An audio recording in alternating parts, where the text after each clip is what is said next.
This young queen has successfully raised her first daughters beneath the leaf litter of the rainforest floor. The nutritious fungus she fed them as larvae is now dwindling. If they don't find food quickly, they will all starve. The juicy grubs nearby are a staple meal for many underground opportunists, but for now at least, they will go ignored. This budding Atacephalotis leafcutter colony has only one viable source of food, and it must be collected above ground.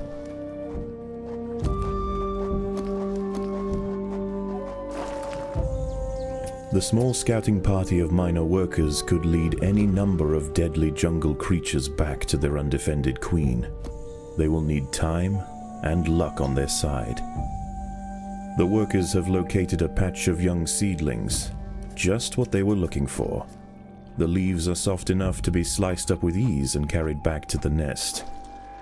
The harvested leaf chunks are not eaten directly. Instead, they are used by the very smallest minim workers to cultivate a nutritious fungus.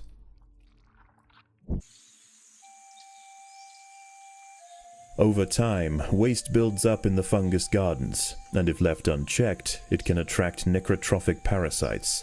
To deal with this problem, Atacephalotis dig out subterranean waste heaps, preferably as far as possible from the healthy nursery chambers.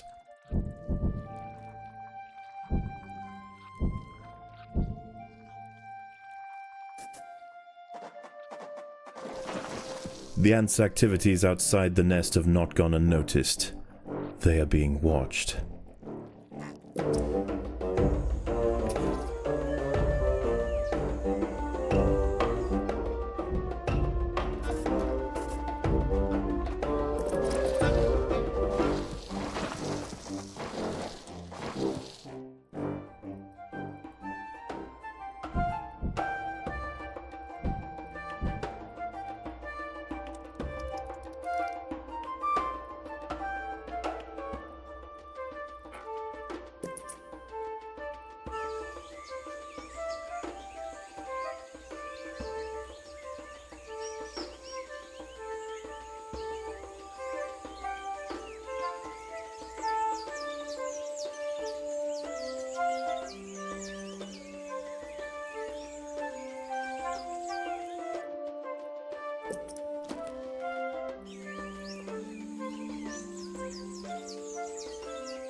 The colony is starving.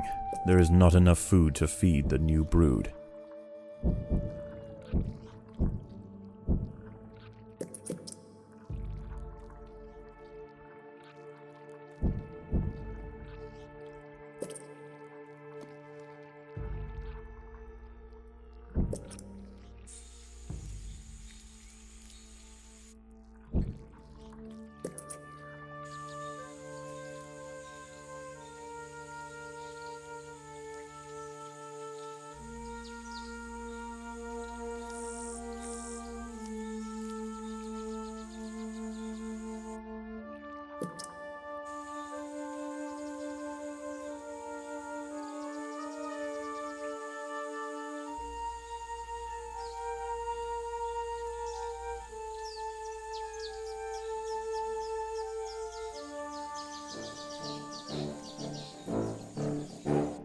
The most accessible leaves are located to the north of the nest entrance.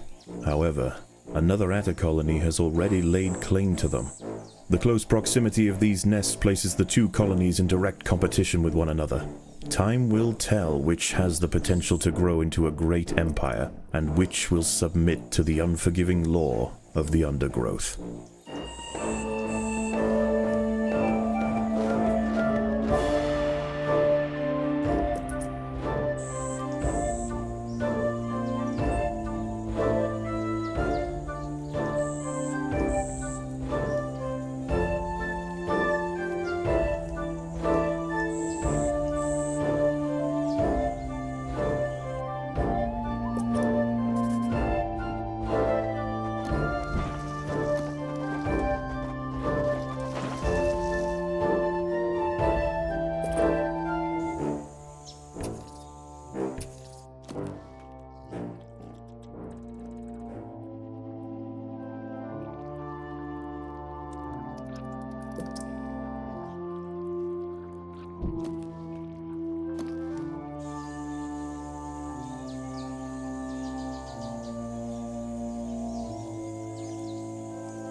A brightly patterned jumping spider, Casviri purpureus, has subdued one of the workers.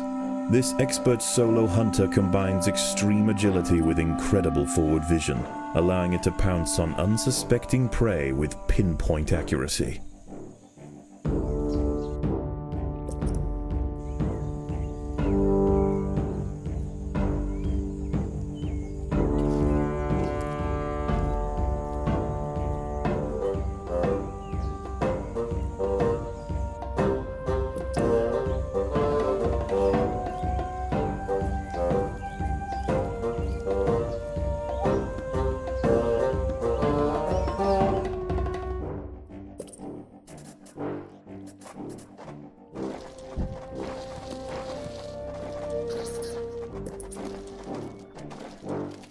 These rove beetle larvae are distant relatives of the European devil's coach horse.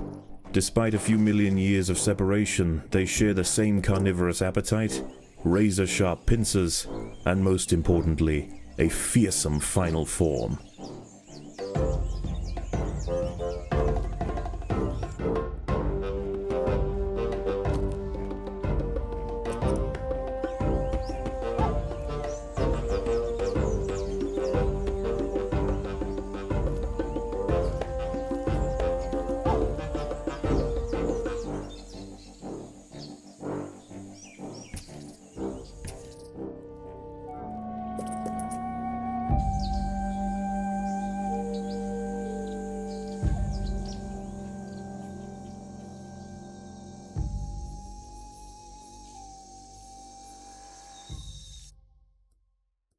As the sun sets below the horizon and the thick rainforest canopy shrouds all but the slightest glimmer of moonlight, the predators of the night begin to emerge.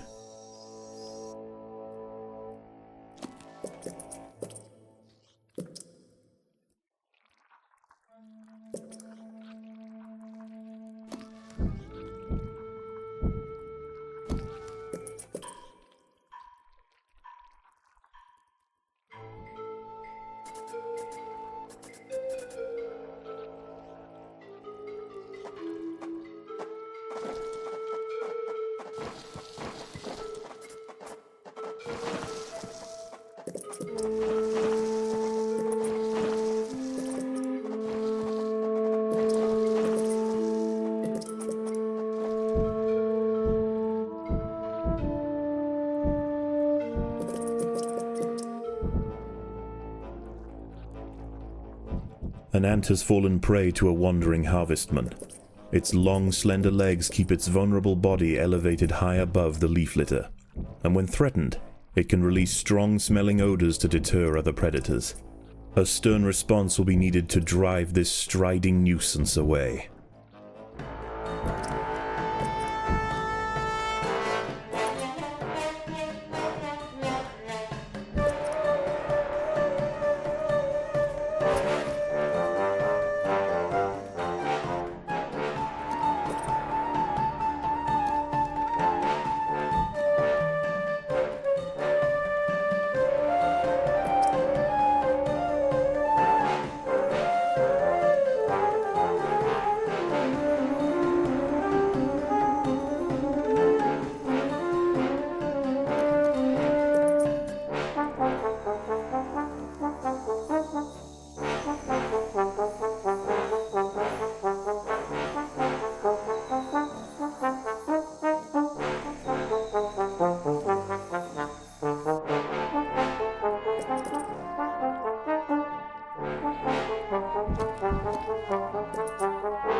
The colony is starving.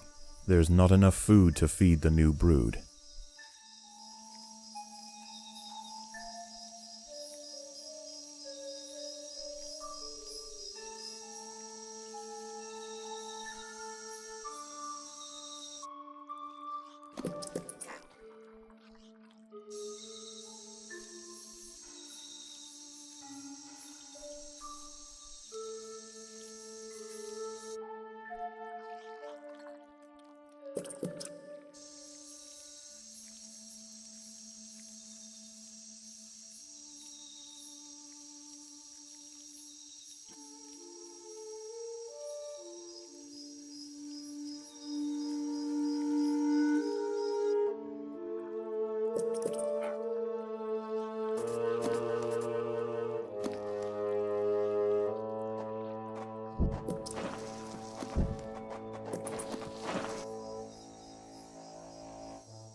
Overwhelmed by the defensive leafcutter forces, the harvestman decides to make a swift exit.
Daybreak has arrived, and the creatures of the night scurry back to the dark crevices of the undergrowth. For the ants, however, The objectives of the day remain unchanged. Locate vegetation, defend supply lines, and process leaves. There is no time for rest.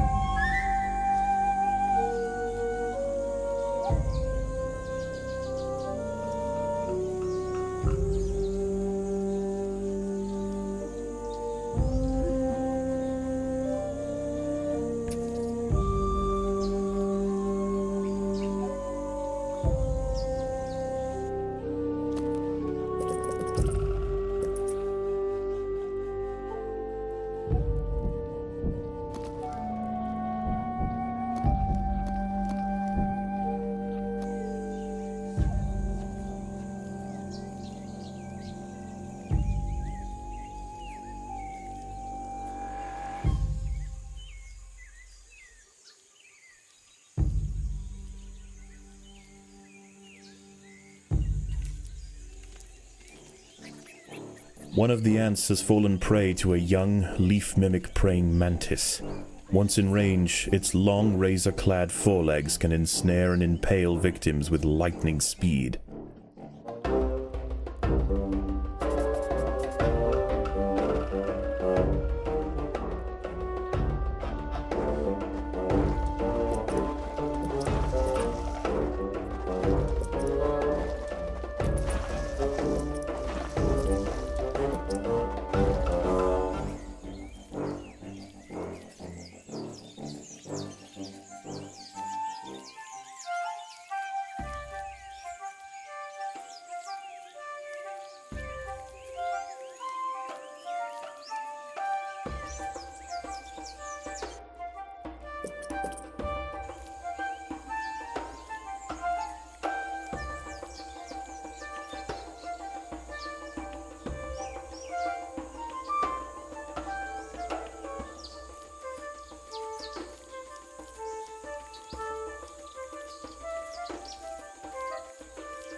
The hillside Atta colony is falling behind. With their demise at hand, they have no choice but to strike back at their opponent.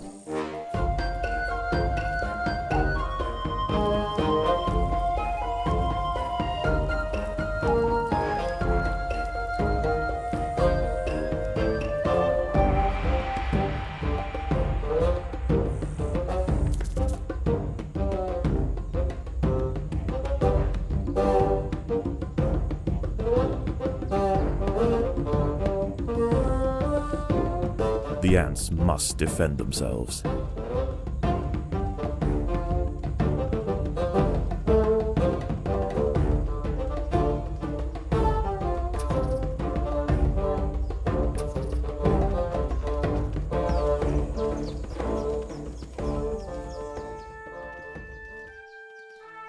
The ants have subdued their rivals and achieved dominion over the clearing. As the competition withers, they will extend their territory in all directions.